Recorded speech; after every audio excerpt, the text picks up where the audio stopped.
Sup, it's Hallie. We're back and I figured it out and it really wasn't that hard after all. Because the answer was just Monica. The culprit is just Monica! Bingo! So Monica was the mastermind behind this after all. I mean, she is the one who set everything up. It kind of makes sense. Well, why would she do all of this? That's true. We still haven't found any clues as to what motive there was. We've already searched the entire club room. I don't think there's anything else for us to find. Maybe there wasn't a motive. What do you mean? Well, sometimes people kill other people without a clear-cut reason. Whether it's a mass bombing or a single victim, it seems to be happening more and more often.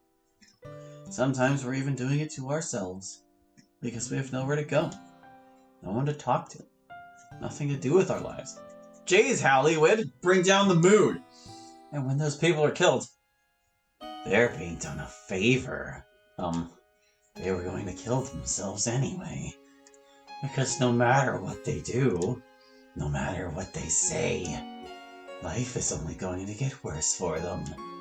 What hope do we have for salvation when the only winners are those who cheat? Why keep living in a world that's just going to keep looking down on you? Why even try to look for any positives every day? Most of us have no food or shelter, while the rest of us are taking everything we have for granted. Why do you think that is? Because we don't know what real pain is? Or because none of it even matters? That's right. None of this matters. Because none of this is real. You know what? Let's all quit the literature club. There's no need for us to be here anymore. We've all had our fun. We've all learned everything about each other. So why are we still here? Is it even by our own choice? Or is someone else controlling us? Like we're all pawns in some sick game. Everything is predetermined from the start. Isn't that why we all joined the club in the first place? It's almost like it was fate. Fate that we would all meet each other. But we'll never get the happy ending we're looking for, because everything is already falling apart. And it's the door suddenly opens. Sorry to interrupt you all while you're having fun, but I want to make sure everyone has enough time to pack their things up before we have to leave. I didn't even realize how late it was. This was really fun, Monica. Thanks for making all of this for us. I should probably be getting home soon anyway. If I stay for too long, my dad will probably get mad. I should probably get going too. Dinner isn't going to make itself. Haha. I say that as if I actually take the time to make dinner. Guess it's takeout again tonight. For some reason, Sarah told me she wanted to walk home alone today. She almost looked scared to be near me. I guess the haunted house really freaked her out. I don't know why she didn't want me to accompany her. But if she wants to go home by herself, I'm not in any place to argue with her about it. Today was pretty fun. I wasn't expecting it, but Monica's haunted house really brought us all closer together. I wonder what we'll be doing tomorrow. In the meantime, I guess I better order a pizza. I have unlocked a special paid message. Would you like to read it? Of course, yes. When I started writing the previous day, I thought, what's one of the most stereotypical Halloween activities? I immediately came to the conclusion of haunted houses. I also figured it would be something that neither Nazi or Yuri would like for different reasons. I figured a murder mystery would be a nice theme for the haunted house, so it was more than just walking around the room and getting startled by props. I think it adds a lot more interaction and fun to the activity. If you didn't already guess, Monica is the culprit in reference to her deleting the other duckies in the original game. I also wanted to cram some nice references in there. Maybe recognize Five Nights at Freddy's and Scooby-Doo. If you're wondering why there was no sound when the animatronic startled Yuri, that's because I don't currently have a sound effect I can use for it. Now about that terrifying and depressive message. Most of that just came from the dark recesses of my mind. Yeah, pretty scary, huh? I really wanted a message that hit all of the duckies where it hurts them the most. So I briefly covered depression, loneliness, and starvation, and homelessness. As for the final part with Monica, maybe that gives you a clue as to the future of the haunt. Don't worry, I won't say anything more than that. Have to leave some mystery for the full Grease, don't we? Winky face. Well, we're back to picking poem words. Is this a Yuri word? Yes. Mastermind? Discovery Maka. Yeah. Monster. I'm not sure. It was Sayori. Finite as opposed to infinite. Yuri? No, Maka. Ectoplasm. Yuri? Nope, it's Sayori. I guess it makes sense because Sayori is the one dressed as a ghost, but I kind of feel like that's a vocabulary word that Yuri would appreciate. Ghoul. Now, if this was more Sayori or Natsuki, perhaps. Nope, that one's Yuri. Poltergeist. Yuri? Yeah. Bam! Natsuki? Yeah. Paranormal. Maybe Yuri or Monica? No, that's Yuri. Yuki Onna. Okay, that's gotta be Yuri, right? Yeah. Boo! Sayori! Evil! Sayori? Yeah! Mask. I feel like this would be Natsuki. Oh, it's Yuri. Sayori, rather. I tried to say Sayori and it came out Yuri, don't ask me. Apple. Natsuki. Hex. I feel like this is a Yuri thing, but maybe it would be a Monica thing? Oh, that's a Monica thing. That fits for Monica, don't you dare change it. Maggot. I'll say Sayori. No, Monica. Grimace. Maybe that's Sayori. Yeah, that's a Sayori word. Escape. No, that's Yuki. Or no, that's. I feel like escape would be Monica, huh? Escape? Ah, there's Monica. Torture. Yuri? Nope, Monica. Aghast. Sayori? Nope, Yuri. I got some of them. Another day passes, and it's time for the club meeting already. Hey, Hallie! Are you doing okay? Yes, you said some really scary things yesterday. Eh? I don't remember saying anything weird yesterday. Maybe it's just in your head. Hey, I wonder if any of that stuff is in the history. Let's look at history and see if it's still there. Alright. Oh, it's already up. Oop. Oh, yeah, it's still in here.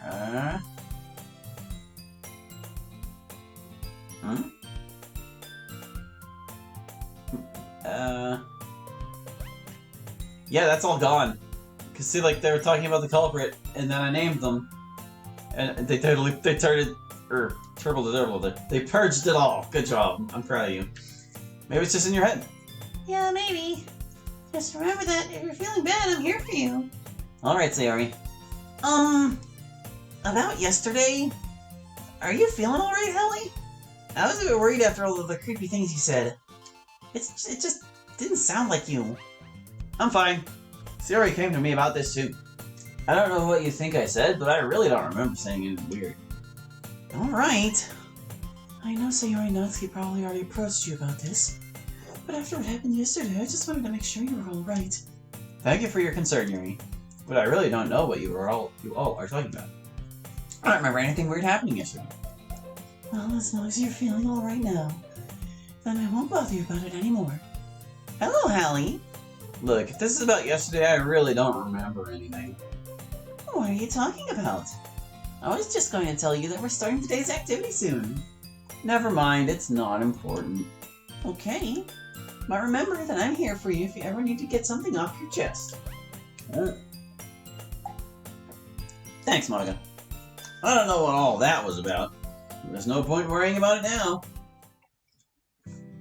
Okay, everyone. It's time for today's club activity. What are we doing today? We're going to be telling scary stories. Monica, that's a wonderful idea. But doesn't that mean we have to come up with them ourselves? And in such a limited amount of time? No need to worry, Yuri. I've already searched online and found a bunch of stories. You can pick whichever one you want. I'll go first. The title of this story is The Flowered Lantern. Ahem.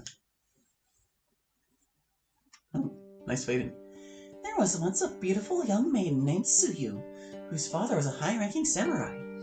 Suyu's mother had been dead, and her father eventually remarried.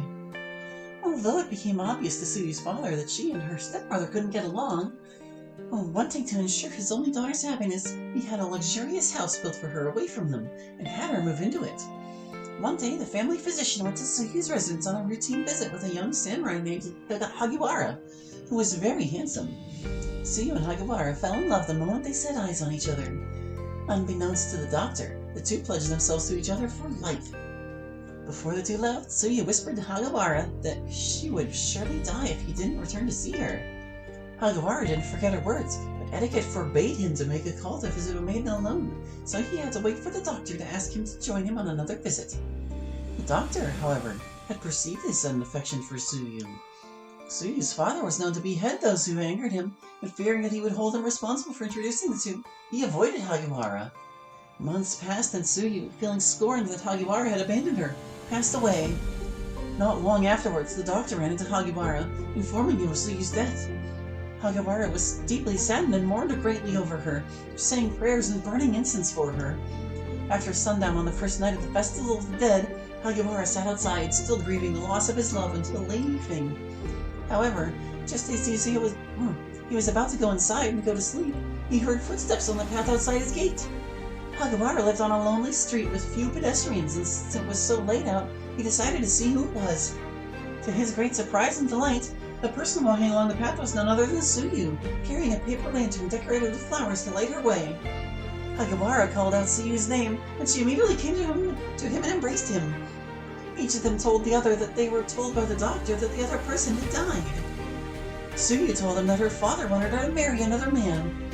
She refused and fled her luxurious home to hide from him, and was currently taking residence in a cramped house in a certain neighborhood nearby. He invited her inside, but told her to keep quiet so that they didn't disturb his servant who might inquire who she was. The two spent the night together, and right before dawn, Suyu left to return to her dwelling.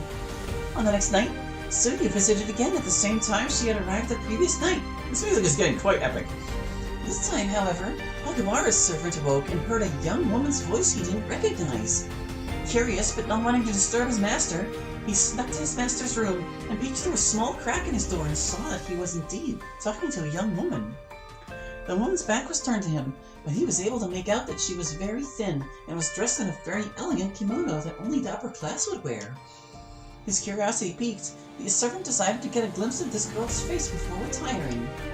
He saw that the master had left a window open, so he quietly made his way over to it.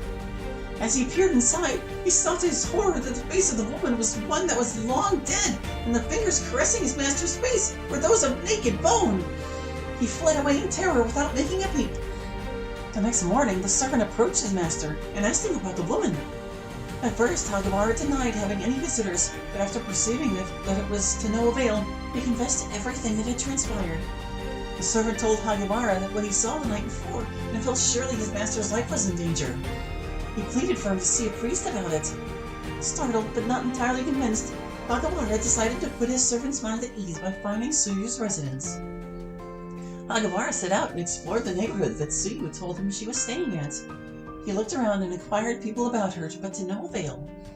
When he decided that searching more would be fruitless, he headed home. On his way back, he passed a cemetery, next to a temple. His attention was attracted by a large new tomb near the back that he hadn't noticed before. Hanging above it was a paper lantern decorated with beautiful flowers that looked exactly the same as the one that Suyu carried with her at night. Intrigued, he walked towards it. As he looked at the name of the person it belonged to, he jumped back with fright as he read it belonged to his beloved Suyu. Terror-stricken, Hagiwara immediately headed into the adjoining temple and asked to speak to the head priest. When he was admitted, he told the head priest everything that had transpired. After he had finished, the head priest told him his life was indeed in danger. Hagiwara's intense grieving for her and her intense love for him had brought her back during the Festival of the Dead. Love between one who is alive and one who is dead can only result in the death of the one who is alive. As it was the last day of the Festival of the Dead, Suyu would have to return to the dead on this night, and she would take Hagiwara with her if they were to see each other again. Hagiwara pleaded with the priest to help him. The priest said the passional karma between them was very strong, but there was some hope still. He handed Hagiwara a stack of paper talismans meant to keep out spirits and instructed him to cover every opening in his home, no matter how small, with them. Suyu would not be able to enter the dwelling as long as he heeded these instructions. Hagawara, with the assistance of his servant, was able to successfully cover the house with paper talismans before dark. As the night went on, Hagawara attempted to fall asleep, but to no avail. You've said that like 3 times. Find a different phrase. So he sat up, meditating over the recent events. At a late hour, he heard footsteps outside his home. The steps came nearer and nearer. Hagawara felt a sudden compulsion, stronger than even his fear, to look. He foolishly approached the shutters and through a chink saw Suyu standing at the entrance of his house with her paper lantern staring at the paper talismans.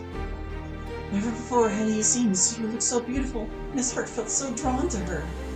Outside, Suyu began to weep bitterly, saying to herself that Hagawara had broken the pledge that they had made to each other. She wept until she collected herself and said aloud that she wouldn't have her leave without seeing him one last time. Hagawara heard footsteps as she walked around his house, and every so often he would see the light from the lantern as she went along. When she came near the spot he had peered out of, the footsteps stopped, and suddenly Hagawara saw one of Suyu's eyes looking in at him. The next day the servant awoke and approached his master's bedroom and knocked upon his door. For the first time in years he didn't receive a response, and he was worried. He called his master repeatedly, but there's that phrase again. You really gotta switch it up. Finally, with a bit of courage, he entered into his master's room, only to flee from the house crying in horror after seeing him. Hagawara was dead, hideously dead, and his face had the expression of uttermost agony and fear. And lying beside him in the bed were the bones of a woman with its arms flung around his neck as if in an embrace. That's kind of freaky. The manga finishes the recitation. She takes a breath and smiles. How was that? That was such a sad story. Well, think of it this way. At least they got to be together in the end. I guess so. Yeah, if you count cuddling with someone's skeletal remains. I probably would have liked it more if it didn't get so gross at the end.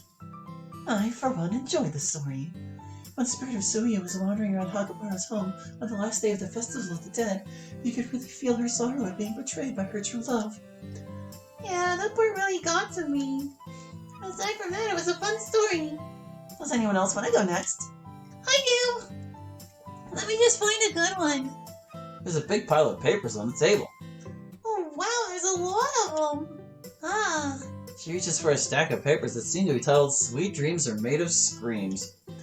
But then she pulls her hand back, almost as if her hand was being forced, and she was trying to hold it back. Ah, this one looks good. Sayori takes one of the packets from the pile. This one is called The Relevant. The Relevant? I don't remember ever finding a story with that name. Let me see that for a second. Sayori hands Monica the papers, and she looks at the top of the first page. Sayori? Are you sure you didn't mean to say The Revenant? I thought it might be that. Yeah, that. The Relevant. Revenant. Oops, I did it again. Anyway. There was once a man who married a woman. He was a wealthy person who made his money through ill-gotten means. Shortly after their marriage, he started to hear rumors that his wife was being unfaithful to him.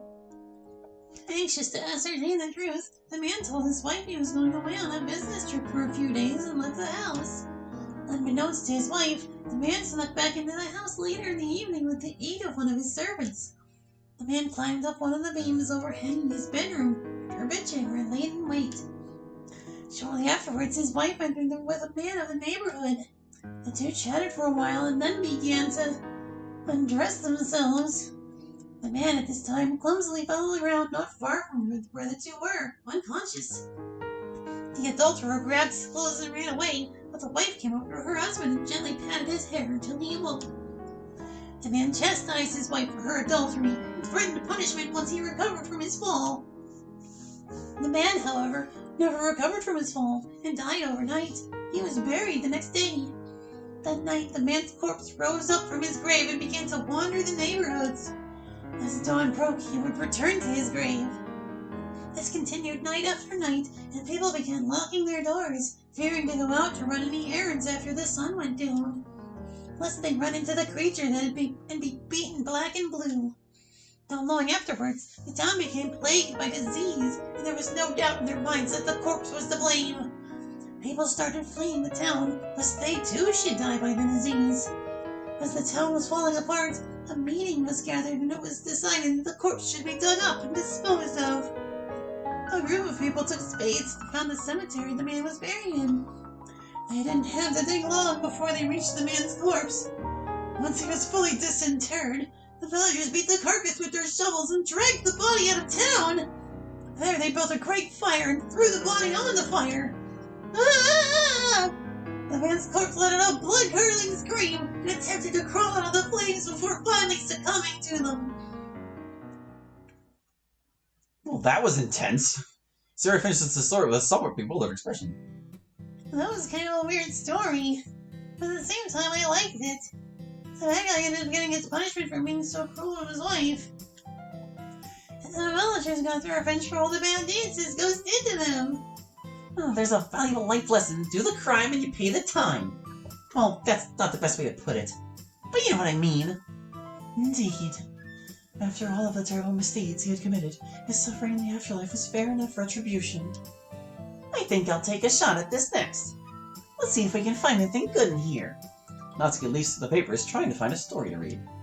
She quickly breezes through a good number of them before settling on one. Ah, here we go. It's a bit on the short side, but it'll do. Now then. There once was a beautiful woman who was the wife of a samurai. Another samurai? She was as incredibly beautiful as she was vain, welcoming the attention of any man prepared to offer to her, and often would ask men to praise her appearance. The woman was prone to cheat on her husband multiple times, and was soon found out about her affairs. When he confronted her, he was beyond infuriated, as she was damaging their status as nobles, humiliating him. He then brutally punished her by cutting her mouth from ear to ear, disfiguring her delicate beauty. Oh, is this that... I don't remember the name of the ghost, but it's like the scissor woman. Who will think of you as beautiful now? Or his salt to her horrifying wound. Shortly after, the woman died. She couldn't live further after she was tarnished and treated like a freak by everyone around her. Her husband, denounced by his cruelty, committed seppuku shortly after. The woman dying from such a fate became a vengeful and malicious spirit. They say she now wanders around aimlessly at night, her face covered with a mask and a bladed weapon on her hands. Anyone unlikely enough to come across her will hear her spine-chilling question, "Am I pretty?" Yep, that's definitely what I'm thinking of. Natsuki finishes the story and leaves us all a little shocked. How was that for a presentation? I wasn't expecting you to put so much effort into it. It doesn't seem like something you'd usually read, but it came out very well. I agree about both expectations and how different it is compared to what I've seen you read. Regardless, it was a fantastic recitation. Oh, what are you guys... For what? Are you guys saying you expected me to half-ass it just because it's a horror story? No. I just meant that I didn't mean to judge you based on what you read. I'm sorry. Honestly, I was kind of expecting you to refuse to do this kind of thing. Oh, I clicked out of the window. Ah!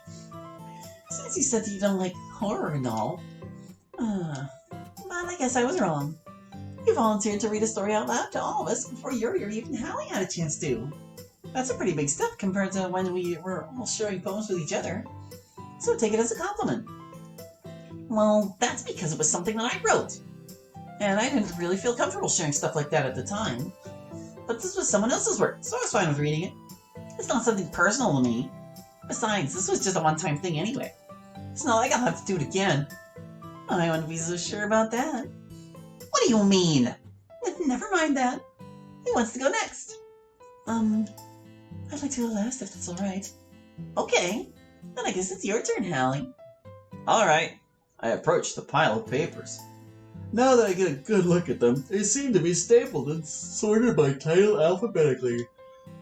Nice and organized. Oh. I guess I'll choose. Well, a jack-o'-lantern, I have a pretty good idea what that is. And Yuki Onna, that's like the snow lady. But I don't actually know the legend of the Yuki Onna. I have no idea what an ubume is. And this just sounds, I don't know. Let's go with this one.